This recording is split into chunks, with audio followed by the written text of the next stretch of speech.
Confession d'un inadapté à l'amour des femmes. Page 5. Milady.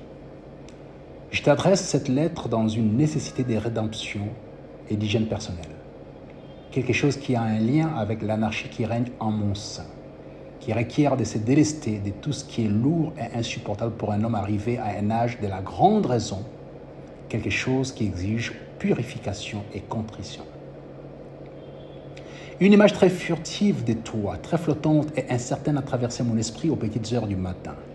C'est en souvenir d'une nuit que tu avais passée chez moi, au cours de laquelle tu avais estimé que mon consentement à partager mon lit te paraissait très incertain, et que finalement c'était par compassion chrétienne ou quelques sentiments proches de la pitié que j'avais cédé malgré moi.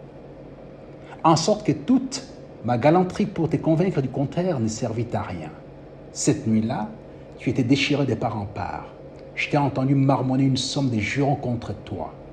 Cette autoflagellation propre aux personnes emplies de tact et d'éducation qui ne supportent pas la sistana et toutes les sensibleries des chants ou la morale ecclésiastique.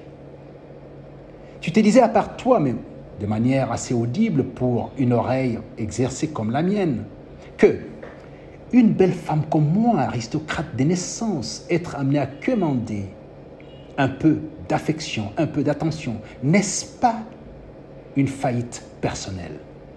Et puis la suite était inaudible. Ton visage frappé du sceau de l'humiliation la plus élevée laissait ruisseler un torrent silencieux des larmes et la sonorité pénible du reniflement de la morve. Ton côté digne, sublime, pur et séduisant avait complètement été effacé par l'insoutenable tableau de la faiblesse humaine. Un corps de femme, déesse soit-elle, qui se transforme en simple chair et tas d'os au service d'un homme, en quelque chose d'assez proche de la limace, en quelque chose qui indique la fin triste de l'être, de ce qu'il a d'insignifiant et de dérisoire devient une âme basse, impitoyable, qui nous exige compassion.